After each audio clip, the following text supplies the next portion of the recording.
Bonjour et content de vous retrouver pour cette vidéo du dimanche matin. Alors aujourd'hui je suis entre Ngaparou et la Somone en fait, sur un bord de plage où j'ai l'habitude de venir de temps en temps. Alors habituellement je viens en moto, là je suis venu en vélo, donc ça fait du sport. C'est pour ça que je suis un peu en transpiration, donc excusez-moi de me présenter comme ça devant vous.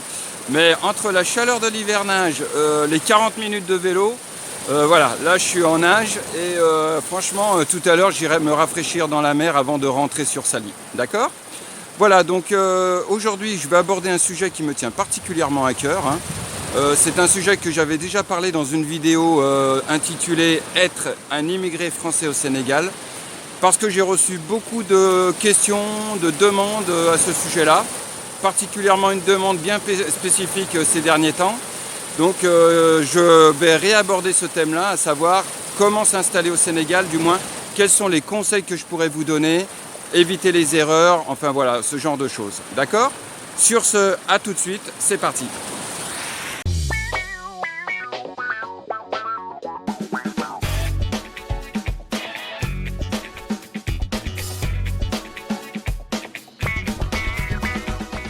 Voilà, donc je me suis baigné un peu, ça fait du bien. Franchement, la mer, elle est nickel.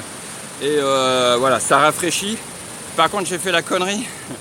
Je me suis baigné, j'avais 3000 francs CFA dans le short, donc j'ai oublié de les enlever du maillot. Donc, bon, ils vont sécher en route. Comme quoi, voilà, nul n'est à l'abri de la bêtise. Alors donc voilà, je vais reprendre donc cette vidéo, donc ce thème qui m'est particulièrement, je dirais, cher, attaché, puisque c'est en moi, c'est le thème du départ, de quitter son pays. Alors le titre est volontairement provocateur, partir vivre au Sénégal avec 100 €. Il est clair que dans l'absolu, voilà, je suis catégorique, c'est pas possible. Mais face aux commentaires ou aux demandes de renseignements que j'ai eues de la part d'abonnés, je dois dire que le titre n'est pas si éloigné de la vérité qu'on pourrait le penser. Je dirais quelque part malheureusement, il y a des gens qui sont dans une telle précarité ou dans une telle situation économique délicate que leur budget est très très limité. Alors les conseils que je pourrais donner dans le cadre d'un départ comme ça, partir venir s'installer au Sénégal, puisque plusieurs personnes m'ont posé la question. Donc je vais faire part de mon ressenti, de mon expérience. Toujours pareil, je le précise, je n'ai pas la science infuse. Loin de là, je n'ai pas la science infuse, je ne connais pas tout. Quand je ne sais pas, je vous dirai je ne sais pas. Mais simplement là, je peux parler un peu en connaissance de cause, puisque je suis passé par ça. Donc je vais vous faire part un peu de mon ressenti général. Comme toujours, je n'ai rien préparé, je vous dis ça toujours pareil, brut de pomme, parce que je pars du principe que c'est la manière la plus authentique pour vous transmettre un message. Donc je vais essayer d'être assez structuré dans ma discussion, et puis voilà, puis on va y arriver. D'accord ? Alors, au tout départ, ce que je pourrais dire, c'est que quitter son pays, quel que soit l'endroit où vous vivez. Salut les gars. Quel que soit l'endroit où vous vivez sur Terre, quitter son pays, c'est une déchirure. Voilà, ça c'est la première chose dont vous devez être conscient. C'est-à-dire que quand vous envisagez, je règle un peu la caméra, voilà. Quand vous envisagez de partir, que vous en parlez à vos amis, à votre famille, ça y est, j'ai décidé, je quitte la France, je pars, voilà. C'est vrai que c'est vachement enthousiasmant. Vous faites part, les gens vous disent « Ah, t'as de la chance, si je pouvais le faire, je le ferais. Moi, je suis coincé, j'ai des crédits, ou alors ma femme ne veut pas, ou alors j'ai les enfants, la scolarité.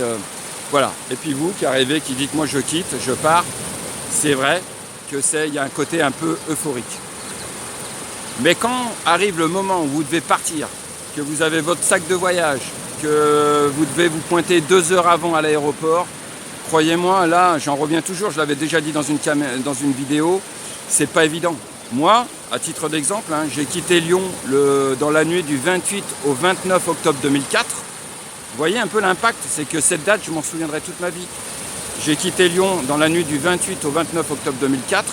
Et dans cette nuit-là, avant de prendre mon avion, j'en ai pleuré. Parce que je quittais ma famille, je quittais mes habitudes, je quittais mes amis, et puis surtout, je quittais ma fille. À l'époque, ma fille, elle avait 4 ans. Et je partais, parce que c'était plus fort que moi. Il y avait une voix à l'intérieur de moi qui me disait « Franz, il faut que tu partes ». Et si je ne l'avais pas fait, je pense que j'aurais pété une durite. Je n'aurais pas pu continuer cette vie-là en Europe. J'étais pas fait pour ça. Voilà, c'était pas mon truc. À titre d'exemple, voilà, c'est vrai que je me dévoile pas beaucoup, hein, je parle pas souvent de moi dans mes vidéos, mais quand j'avais l'âge de Tidiane, par exemple, hein, que vous voyez régulièrement dans mes vidéos, que j'avais son âge et qu'on me posait la question Franz, qu'est-ce que tu veux faire plus tard, je vous répondais par une multitude de métiers aussi différents les uns que les autres. Pompier, éleveur de chiens, j'aimais bien les animaux à l'époque, vétérinaire, toiletteur de chiens même, je me souviens, hein, il y a un moment, ouais, toiletteur de chiens.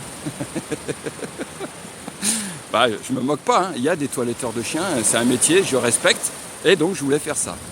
Mais à côté de ça, tout de suite dans la foulée, que je vous répondais, je vous disais, par contre, il y a une chose, je vais quitter la France. Vous voyez, dès mon plus jeune âge, je savais qu'au fond de moi, mon avenir n'était pas ici, n'était pas en France. Donc, dès 10 ans, dès 11 ans, je vous disais, je vais quitter la France. Où ? Je ne sais pas trop, peut-être l'Amérique du Sud, etc. Quoi y faire, j'en sais rien. Mais une certitude, je quitterai mon pays. Et vous voyez, voilà, c'était au fond de moi.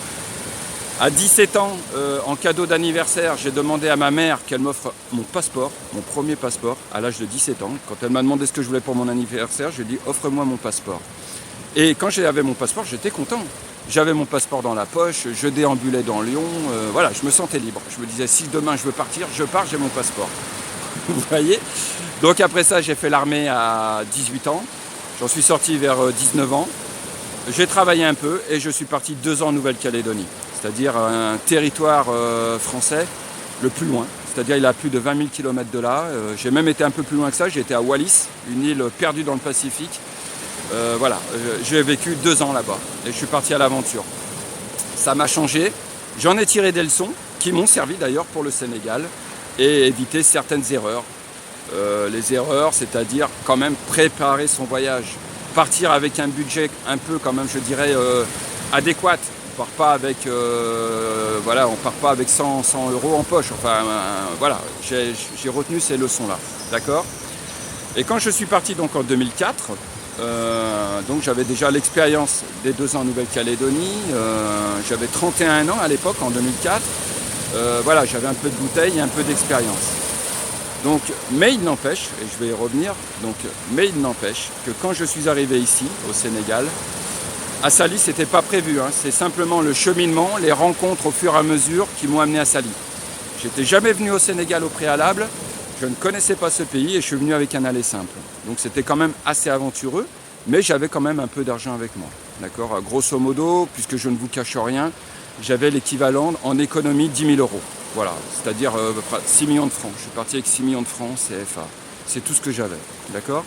Donc je suis parti avec ça. Et une des premières choses que j'ai faites, c'est d'aller voir les anciens à Saly. Ceux qui avaient 15 ans, 10 ans ou 20 ans de Sénégal. Et je leur ai posé la question un petit peu, quelles sont les règles qui me permettront de tenir ici. Et je vous encourage à avoir cette attitude-là, c'est-à-dire quand vous arrivez, soyez humble, n'ayez pas la science infuse, soyez à l'écoute des gens qui ont plus d'expérience, plus de vécu ici. Il n'y a pas de honte à écouter. Je dirais, vous savez, dans la vie, nous sommes tous élèves et professeurs à la fois. C'est-à-dire que dans certains domaines, nous sommes des élèves et nous avons à apprendre des autres. Et dans d'autres domaines, où nous avons plus de maîtrise, plus d'expérience, plus d'acquis, là, nous passons au statut de professeur et nous pouvons enseigner aux autres le fruit de nos expériences. Donc moi, quand je suis arrivé, je me suis mis dans un statut d'élève face à ces anciens. Et ils m'ont expliqué une règle qui est fondamentale, que je vais vous expliquer là aussi, et que voilà, pour moi, elle est essentielle. Ils m'ont dit, Franz, si tu veux tenir au Sénégal indéfiniment, tu as un cap de 2 ans. C'est-à-dire que les 2 premières années, pour X raisons, à la moindre difficulté, à la moindre déprime, tu n'auras qu'une envie, c'est de prendre ton billet et de rentrer dans ton pays. C'est totalement vrai. Ça, je vous le dis, c'est totalement vrai. La première année, surtout, vous êtes assailli de doutes. Vous n'avez qu'une envie, c'est-à-dire à la moindre contrariété, c'est de vous barrer, de rentrer chez vous. Mais si vous tenez, cette première année et cette deuxième année. C'est ce qu'il m'avait dit. Si tu tiens ces 2 ans, tu tiendras indéfiniment. Et bien c'est la même chose. Vous voulez quitter votre pays, premièrement, sachez que c'est une déchirure. Partir n'est pas quelque chose d'anodin. Deuxièmement, sachez que quand vous viendrez ici, il y a un laps de temps de 2 ans. Ce délai de 2 ans, vous ne pourrez pas le contourner. Soit vous arriverez à tenir et vous resterez, soit pour X raisons, vous vous improviserez des excuses, plus ou moins bidons parfois, pour vous faire rentrer en France. J'ai 2 cas par exemple à vous citer, j'en ai d'autres. Mais un cas qui m'a particulièrement marqué, c'était en 2005, donc j'avais moins d'1 an de Sénégal derrière moi. Un jour, je suis invité à boire un café chez une dame. Moi j'avais 31 ans, chez une femme qui avait à peu près le même âge que moi, une trentaine d'années, et elle avait un enfant de 3-4 ans. Avec son mari qui était en France, au moment où elle nous invite à boire le café, il était prévu qu'ils vendent leur activité, une auto-école en France, ils vendent leur auto-école et viennent s'installer ici pour avoir une activité complètement différente. On boit le café, elle reçoit un coup de fil de son mari en France qui lui annonce que la vente de leur auto-école ne peut plus se faire. La vente a été annulée. J'ai vu la femme de 30 ans devenir blême au téléphone, perdre ses moyens, raccrocher, commencer à paniquer et dans la foulée, je vous dis bien dans la foulée, téléphoner à l'aéroport pour acheter un billet d'avion pour elle et son gamin. Ils sont partis en fin d'après-midi. Ce que je vous dis c'est véridique, je n'ai pas à vous mentir, raconter des conneries, aucun intérêt sur cette chaîne. Ils sont partis en fin d'après-midi. Moi, j'étais invité à boire le café avec un pote, Thierry d'ailleurs, il s'appelait Thierry. Moi et Thierry, on a raccompagné la femme et son gamin dans le taxi. Elle a pris le maximum de choses qu'elle pouvait prendre avec elle. Le reste qui restait dans l'appartement, c'était une espèce d'appartement, grand appartement, elle nous a demandé de le dispatcher à différentes adresses qu'elle nous avait données. Donc cette femme est partie dans la précipitation. Voilà. Pourquoi ? Parce qu'elle a reçu un appel. 1 qui l'a fait paniquer, et 2, comme elle était toujours dans cette période des 2 ans, elle s'est servie de ça comme prétexte. Et donc, ils ne sont plus jamais revenus. Je ne les ai plus jamais revus, ces gens-là. Alors qu'ils nous promettaient qu'ils reviendraient dans de meilleures conditions, ils ne sont plus jamais revenus. Ce cas-là m'a énormément fait réfléchir, d'autant plus que moi-même, j'étais encore dans ce laps de temps des 2 ans. Je me suis dit, waouh, j'espère que ça ne m'arrivera pas, on va s'accrocher et on va tout faire pour éviter ce genre de situation. Le deuxième cas qui m'est arrivé, c'était bien plus tardivement, c'était en 2000, que je vous dise pas de bêtises, ça devait être en 2012, voilà. Un gars, un Français, avec sa femme et 3 enfants, dont un bébé de bas âge, qui devait avoir 8 mois. Ces gens-là, ce couple et leurs 3 enfants, venaient du Maroc. En fait, à la base, ils avaient tout quitté en France pour venir s'installer au Maroc. Et ils avaient acheté ou investi dans un riad pour faire gîte d'hôtes. Manque de bol pour eux, quand ils sont arrivés au Maroc, au moment où ils ont investi, il y a eu les attentats de Marrakech. Alors, je suis incapable de vous redonner les dates, mais il faudrait regarder sur internet. Il y a eu les attentats de Marrakech. Voilà. Donc eux, leur activité a été complètement stoppée, réduite à néant. Ça les a freinés dans leur élan. Ils ont réussi à sauver un petit peu les meubles, à rassembler un peu le peu d'argent qui leur restait. Au lieu de rentrer en France, ils ont bifurqué sur le Sénégal. Ils sont arrivés ici, ils ont voulu se lancer dans le commerce avec le peu d'argent qu'ils avaient. Et en fin de compte, ça ne s'est pas fait. Parce qu'ils ont tout fait dans l'urgence. Ils ne connaissaient pas le pays, la mentalité, ça n'a rien à voir avec le Maroc. Voilà, donc ils se sont cassés la figure. Et un jour, le mari m'appelle. Il me dit, voilà, Franz, j'aimerais bien te voir dans l'après-midi. Je lui dis, oui, il n'y a pas de souci, viens. Il vient. Et là, autour d'un verre, il me dit, écoute, voilà, mon frère m'a payé le billet retour à moi et mes 3 enfants. On part ce soir par la Royal Air Maroc. Je me souviens très bien de la conversation. On part ce soir par la Royal Air Maroc. Et je laisse ma femme derrière. 1, parce que je la supporte plus. 2, elle est dépressive. Et 3, je la tiens responsable de notre fiasco à l'étranger. Voilà. Et il me dit, je te mets dans la confidence parce que tu es un mec bien, je t'estime bien, que tu ne sois pas surpris si tu ne me vois plus. Par contre, garde le secret. Alors je dois vous avouer que ce cas de figure a été un grand cas, de conscience pour moi, parce que je me suis dit, est-ce que je dois le trahir? Est-ce que je dois prévenir la mère de ses enfants? Parce que c'est quand même la maman dans l'histoire. J'ai tenu parole.